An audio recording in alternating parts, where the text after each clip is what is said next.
busting the world's oldest conspiracy by revealing the first writers' formats in the Bible. Have you ever wondered who is editing the Bible? These are some of the words written by the 1611 King James translators that are wrote in its preface. They state 4 reasons how anyone can re-edit the text in the Bible. Their third reason is by the light and feeling we attained unto ourselves. The next arrow down points to them writing, a great clerk, Gregory, is the divine, spelt with a capital D. At the bottom, they will tell you by studying the Bible, your reward is to have a participation in a heavenly nature. Whereas the Bible's words should be telling you how to be obedient to our Creator to enter into heaven. Now you know by their own words, they are not the good guys editing the Bible. Here, let me show you the 12 commandments that are listed in Exodus chapter 20, verses 1 through 17. Surprising, isn't it? Now let me show you how I changed one word in Exodus chapter 26, verse 26, the word bars to arches, and now you know that these planks make the hip roof for the tent for meeting for YV. Why did I just use 2 letters for our Creator's name? Well, Hebrews did not have the letters J, O, or W in their language. Therefore, I am closer when I say the letters YV in English than anyone else. It is better to learn how to pronounce these 2 letters in Hebrew. Our Creator made me see Him 8 times, and these videos are my recording of how and why I am re-editing their text. Then all these books that I am editing will be made into one book in order. In my YouTube description, it has our Creator's hidden formats in a PDF of the same text. In fact, it is a message to everyone today and in the future. I have also made many different styles from these hidden formats for copyright reasons. For those of you that are new here, what I'm doing is I'm finding the first writer's hidden formats, and you can see right off the bat that this is a 4-verse format. So let me zoom in a little bit. And how I find these is going through the text. I will find 2 major words. That's the best way I can say it. And then I add the smallest words I can to complete a verse. So you'll see these being connected with smaller words. And then what will happen in the 4-verse, the first verse will be a comma, and then the next one will be a period, which makes a sentence. And then this does it again. Now what happens here is that this actually becomes a group, or a what I call a small paragraph. And when I get 2 alike, they become a larger paragraph is the best way I can say these.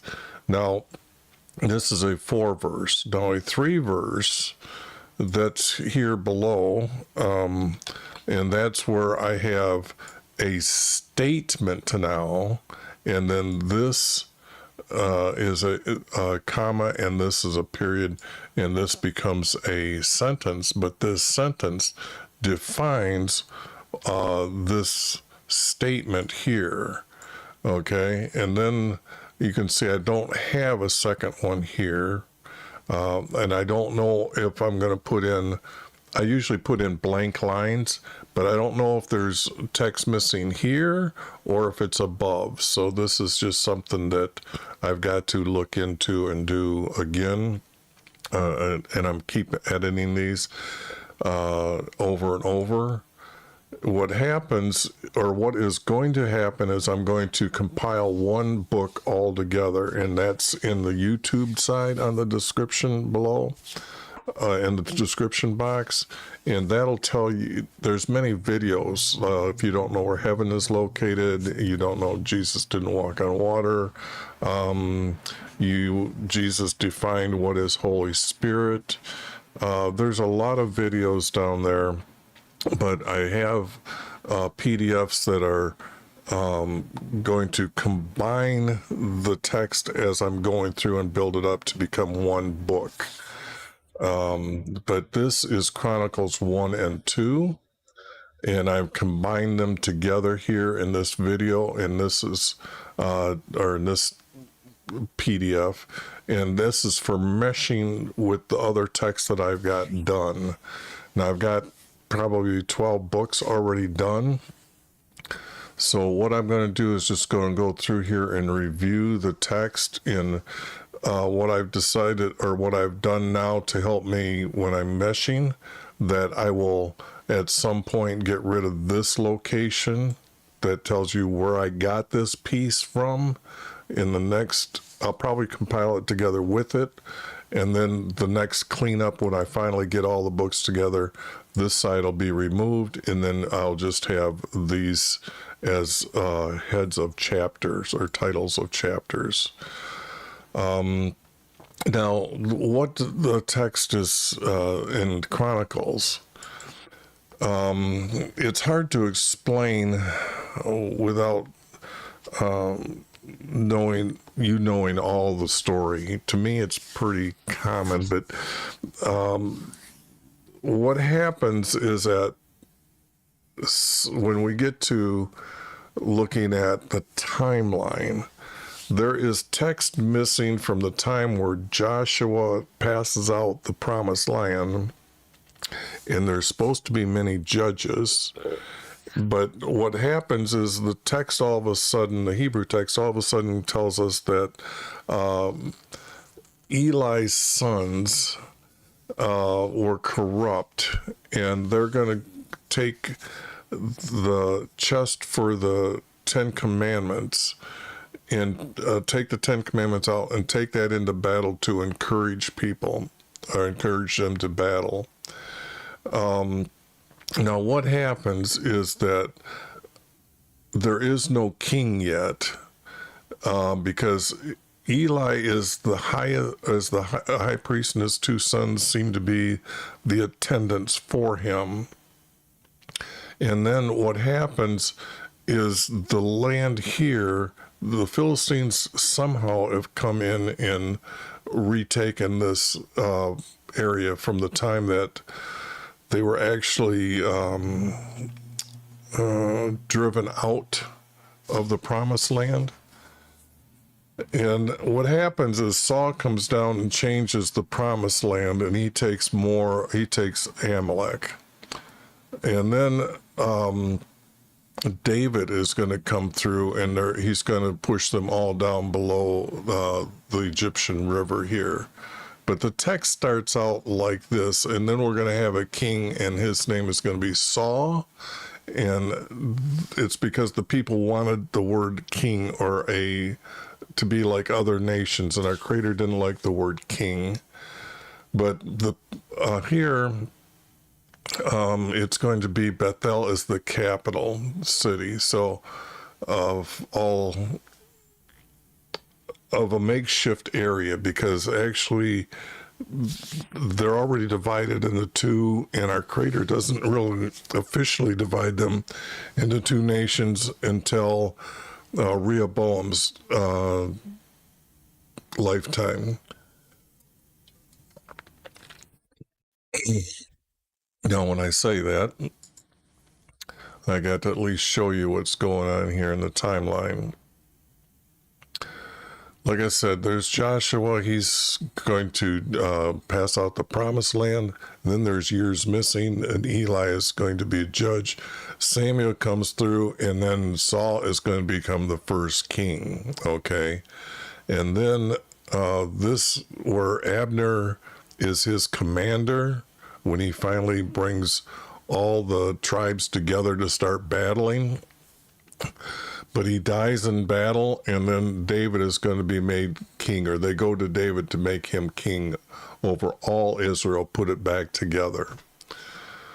And that's kind of the story. What starts here is that this battle that they're fighting, Saul ends up dying here. And so this means all those that know the Bible really well, the story is David goes in, watches Saul go in and start battling some of the people, I think the Philistines to start with, Actually, let me see here. This part of the land right here was Saul's first battle, and he won this area back. So this is more or less at David's time. David will come in and take care of the Philistines here. But this battle up there that I was saying, this is where Saul's going to die. And then this is a 3-verse, but the story connects together. So it's just the way the text is going to happen. It's not going to be smooth, everything in 4-verse. And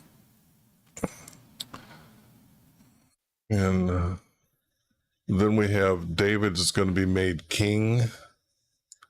Let me see here. And then David battles the Philistines, and then he's going to kick them out beyond the river. Let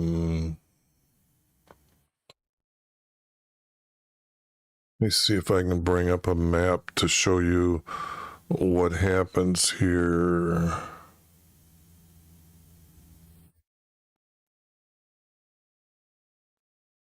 I think it pulled up. No, not that one.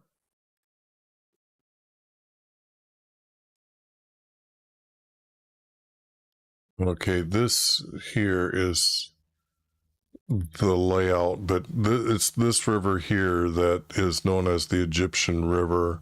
It branches out, but this used to be the territory of the other side of the river down here is the borderline for Egypt. They used barriers or boundaries that were you couldn't change them. You would know that, hey, that river from there down, this belongs to Egypt.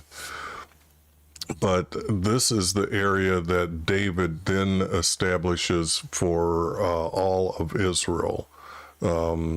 He's expanded this area, or Saul expanded it, and David conquered everything here.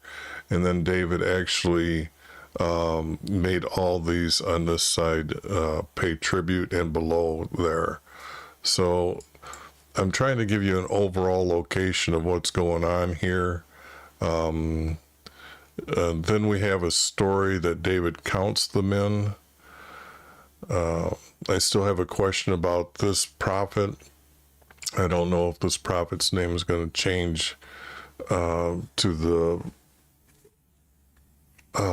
priest that David had fallen with him, and then he becomes a prophet because David uses him to speak to or ask our Creator a question. So this is also a tribe's name, so I'm trying to get rid of the confusion there in the text. David battles the Armenians, and this text had to be re-edited.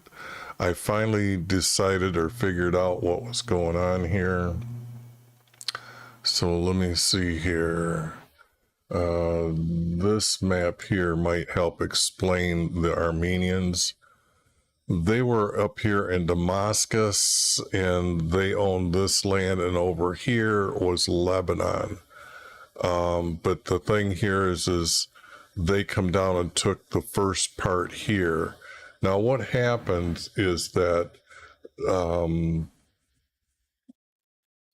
David is going to send his advisors to consult this king down here in Edom.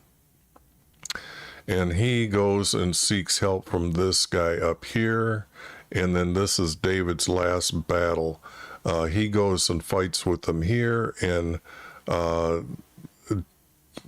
Joab, I think, is his commander, and he's going to fight those from Edom. They divide it up. But then this here story is going to be talking about how he conquered all these lands and kings, and then removed them, and then he took the silver and gold. So this story is the king here. We have to understand in the story that he is the king from Damascus. Now this king here is from here. Now, what the problem is in that part of the story is that when I bring up this map here, that I don't have kings from over here, and I don't know if it's the Chaldeans king that's they're siding together to come in and raid, or is it the kingdom above Lebanon? And I'm thinking it's the kingdom above Lebanon that they got together and they were going to come down here and take over the land. But that's this text that's needed to be re-edited to explain that's what's happening here. Now, here, when I was editing the text, this is the king of Lebanon at this time. And I noted this is chapter 18 that says this guy's name, and I shortened his name up a little bit. And then in 14, we have this guy is the king for Lebanon. Well, I decided that this was the first one in order. I'll make it this name here. And then I had to check, instead of ruler, I used the word king. Now, what's important about this guy is he's going to build the house for David right here. But where is this house built is the question. I've made it in Shiloh. Okay. Now, Shiloh is the city that's for the priests and their family to live in, but it's also a place where it's going to have inns and markets where people are going to come to make their sin offerings to our Creator. So, and also for their firstborn sons to offer their first, or their, their offering for being a firstborn son. And there is no text that tells us where this house is at, but in this story here below, which we do have, is that David lives in a house. Now, what I just made up words here, but David was happy that he was going to build a house, but he also had them build a large house in the city of Shiloh. So Jerusalem has not been established yet, so his house cannot be in Jerusalem, but it could be in Hebron. Okay, so I have to put it in Shiloh because David is going to call the men to Shiloh to move the tent and stuff. So David has to have a house there at Shiloh because he wants to communicate with our Creator. So I'm just trying to tell you that that's what I've decided to say, that the house that he's built here for him is in Shiloh. Then this is where we start having the promise of why we go to heaven, is from David's son, who is to come, and his name is going to be, they're going to give him a name, Yah. And this is the text here that tells us why we are going to heaven. The only text, well, there's a few places, but this will be the story of his kingdom will be in heaven forever.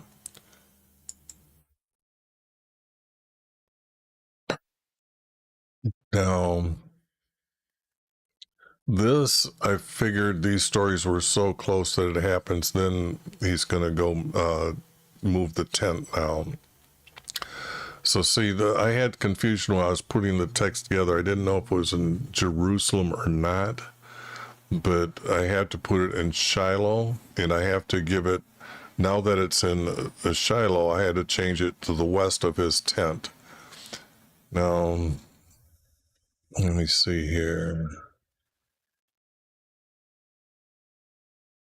Okay, I can use this one. David lived down here in Bethel, down a little bit farther, and he had to come all the way up to Shiloh here. I put Shiloh here. Now, this is a different location than what other people will see when they go look on the maps of Google. But when they came in from the Promised Land, they went, I believe they came through here, this area here, and then they came down. And they would have been carrying the tent, and they're trying to be sneaky. So this is like in the valley. When you look at the cut the land in half and look at it sideways, and you got the sea level here. Israel's has hilly country, goes here, and then it goes down like this far below sea level before you have the Jordan River. And then it comes back up here, and it actually up this high is over here where the Jordan is at on the east side of the Jordan River. So this valley down and through here is where they're going to go find Jericho. Okay, and then they're going to battle them. And then when they came in, there has to be an area through here that Shiloh or the tent of meeting is set up, and then they go and conquer the rest of the Promised Land. So I've located it here from the many stories that talk about David going back and forth and from Bethel, and how even the Saul goes to Shiloh. But Shiloh, remember, is just the city. His tent for meeting with him would be over on this side of the road, or on the east side. And I figured because they're burning meat, it is going to be a little bit stinky. So then he's going to have them gathered at Shiloh to prepare the tent, or to move the tent.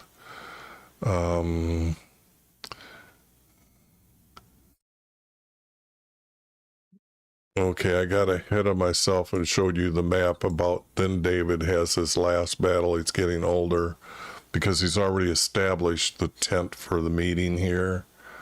When I'm putting the text together, the wording in the text tells me how to get the text together as far as placing it in order.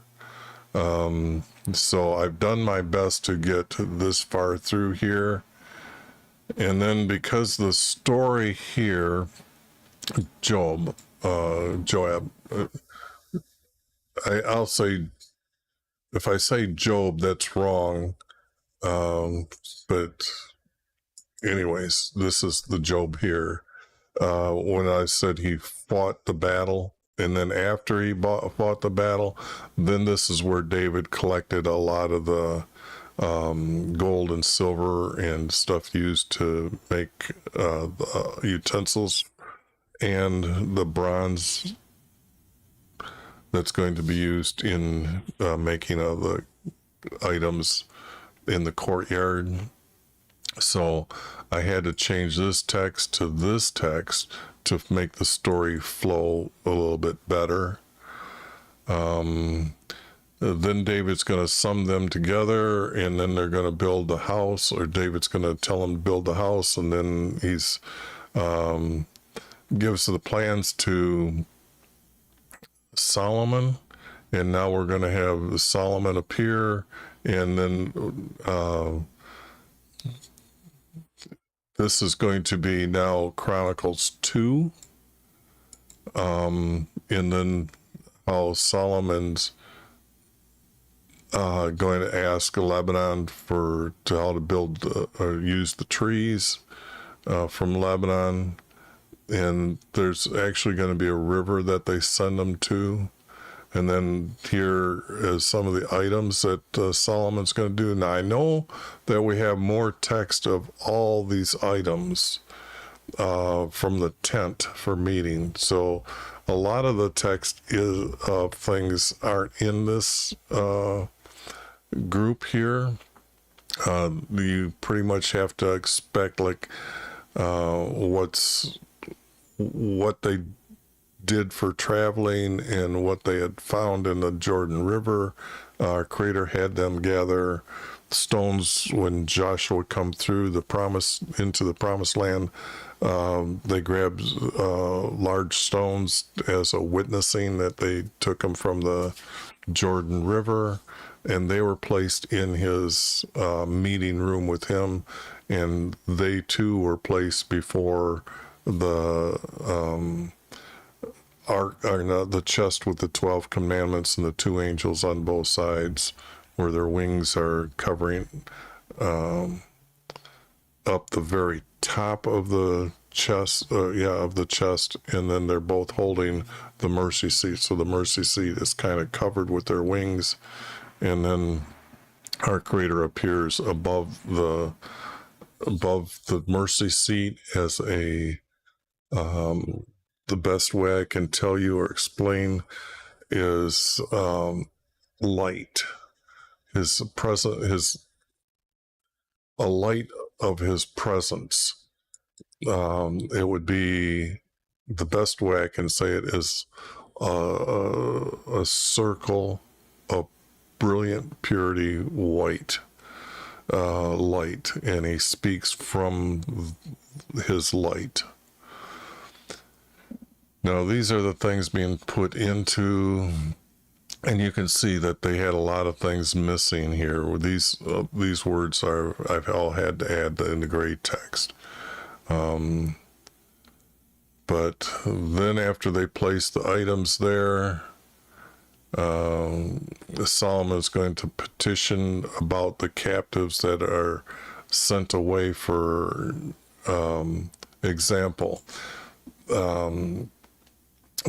if you were not obedient to our Creator and didn't follow the 12 commandments that you wanted to be forgiven, you had to atone for yourself by going and saying, I was, and usually it's the head of the family. If the husband has died, then it's the wife, or if the husband is still alive, then he's bringing this offering for the family.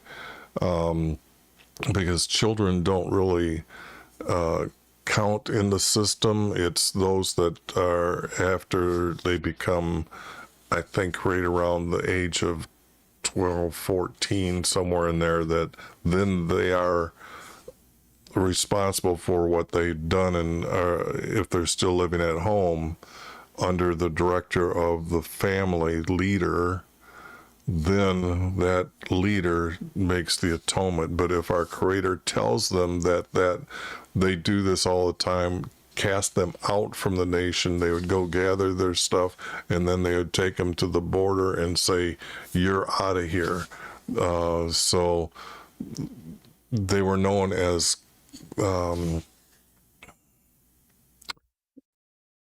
cast-offs, something like that. I'm trying to think of the word, but those that have left, if they still want to, and they weren't taken by captivity, I did show you a map how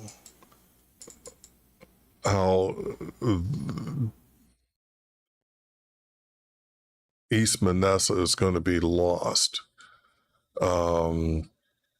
But it's, if they do leave, that they got the right to repent. Our Creator's, Solomon is asking for them. They're gonna, some of them are leaving. He already understands that. Some are not obeying our Creator anymore, not doing His full will. So when He's casting these people out, they still have being maybe even raided by another king and taken as captives, that they can repent by petitioning. Petitioning means to ask our Creator for forgiveness. If you're talking to our Creator, that is a prayer. There's a big difference between those two words. A lot of Christians don't know the difference. Then fire come down and consumed his peace offering that he had made when he's establishing our Creator's house. And this is made out of granite, not stones, that's in the Matthew, Mark, Luke, and John. This peace offering is usually offered before war. They go to war. So this peace offering, we really don't learn too much about as to why it exists. That's pretty much lost in the text, but from piecing things together, Solomon used it as establishing it. We'd like peace for all the people because we've now established his house and we're starting to get closer to our Creator because David put everybody back together. Okay, so Solomon's reconfirming this. So when our Creator consumed, that means on the large altar there was their offering for peace offering, and from heaven. Now there's a video in the Hebrew YouTube side that tells you where heaven is located, so you'll have a vision of where Solomon is kneeling with his hands spread out facing heaven, and then everybody sees the sky open and fire come down from heaven to consume their peace offering. And then everybody realized that yes, our Creator lives there. So, but it was a way for our Creator to establish Solomon and everybody there to have this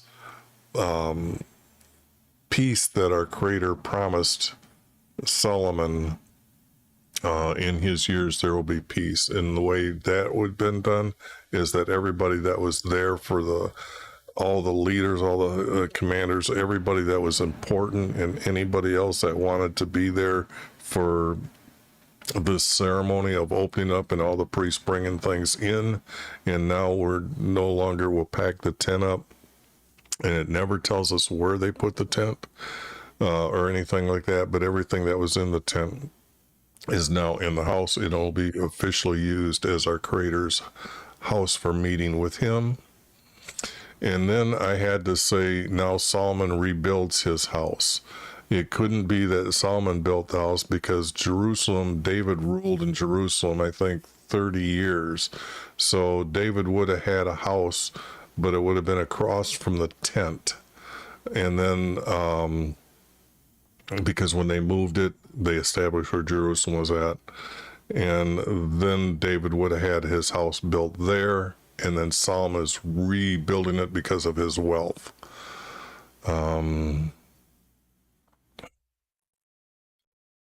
This is a question whether I need to move this or not. Then we have Queen of Sheba come up here. Queen Sheba. I don't like Sheba. So I've changed her name a little bit here. I know people are going to get mad, but you don't understand what all these letters actually mean. And it's encrypted. So at this time, people are really not obeying our Creator. So he's not going to teach them the knowledge of how corrupt these, or the reason why each letter is made like it is. And I do know, and this is all encrypted. So many for Israel, they were all one, so I want to make it back this way. Although no. This, I use it one way as with not bold as that when they're coming out of Sinai as one. This is after they're put together and then they're going to be divided again. This is where Rehoboam is going to now be king. This means that David has ruled. Solomon's time, he built the house, and now we're going to have the two kingdoms divided up. Judah's going to be one kingdom and Israel's going to be another kingdom. So this is where this text is now coming from. And let's see. The Levites start leaving Judah. Um,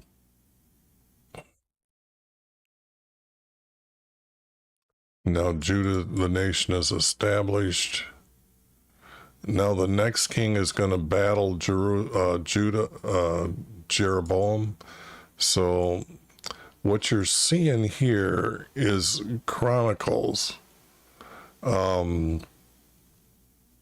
giving us these kings and quick stories. Now there's many other stories that are going in between here and gives us more reasoning, but these are more or less events happening in their timeline back and forth. That's what this is. These markings are. They're not accurate as this equals 38 years and this equals 35 years and this was that isn't the point of this. The point is these events happen right around. If this king's timeline is 38 years, these are the events that have to be estimated that these things happened. Okay, so now what you're going to start seeing is these kings' names pop up all the way down to the end, but not all these kings.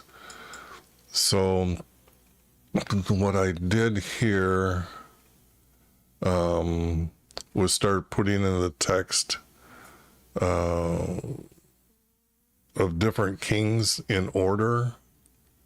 So here I have some question whether these are all right. That's kind of what I've got. Yellow text is noted. Then you got Jehoshaphat fighting, battling with Ahab. But then this prophet has to be, I believe, has to be Elijah. So this name has to be corrected.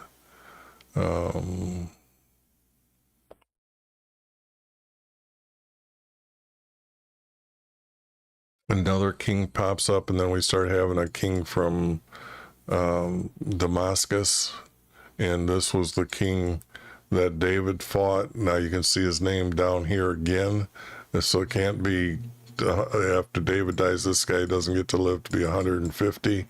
So, but the object is the name of this king has to be changed. But this text is all going to now be put into the meshing of the story. But I wanted to go through, I wanted to get through some of the problems I had with extra text. Okay. This text, when I couldn't find out where it was going, it's like a summing up of the story of David's life, where David ruled so many years in Hebron 7 years, and in Jerusalem 33 years, and then he dies. And these are these are like quick notes, and then it's just a quick note on David's sons. And this text is above, so I don't need this text here that got thrown out. And then this is the list of the kings. Didn't know where to put this, and then all of a sudden it goes into Solomon having how many times or how many years did he rule, and then all of a sudden Rehoboam and how he ruled. So this is like what I found was a lot of text that. How do you explain these pieces all having this information? Because when you put the stories together that they died, it's like, what scrolls did they have and they used at that time? And I can see that we're looking at Chronicles here, especially like this list, this means it couldn't have been wrote completely. They would have been kept adding to it as this is the king. And this was their short notice of what's going on. And then they would go back and grab a book about this king, or these were many pieces of him. And then it would have been about this king. So they would have had books of the kings So now you know where Kings would have been used as the book of Kings that had their full story. Then they would have had prophets because they didn't know whether a prophet was a prophet or we got some idiot here at the gate of the courtyard to our Creator's tent or house for meeting with him, as to say that is it true? So they would write down this prophet, and if it happened, then they would come back and they'd put it into the text. But how many books did they have? And I don't know if they had books, because when they went into Egypt, they most likely were using scrolls, which are hides, and you can see this form of writing would have been to condense everything down in the scroll that they would roll out. Now, is the scroll turned into paper? Well, in Egypt, they learned that the way the Egyptians were making paper was when reeds grow in the water, before they get to hit the surface, they're like translucent white, and they pick that and then they can mesh it together and press together and dry it, and it becomes like a sheet of paper. Now, are all these books? I don't know. Did they make it a scroll and say, hey, we can put these together and then we can have a scroll? So this is all, if it is a scroll, then they would have had many of these scrolls. They would have been easier to keep than a stack of books, because then they could have labeled them on the end of saying, this is Kings, this is Exodus, this is Genesis, things like this. But this text, I didn't know where to put it. And then all of a sudden, here's a story that is a story that I have to put in with the event of that king at that time. So this text is going to be moving out of this, but I think I'm going to have, when I put this text together, that I left it separate, or I started it because it starts out with David. And actually, if this would have been not really in the order of things, the Chronicles, this would have been like the short list that they would have had, that they would have said, of these books about Chronicles, this is at the top. This one kind of tells us where everything else is at. It just boggles my mind trying to place and put these, how they did this long ago. This is easily 3,000 years ago, trying to figure out how they did this. But it becomes obvious that they had multiple books, and we now know that Chronicles, did they have it, the word Chronicles?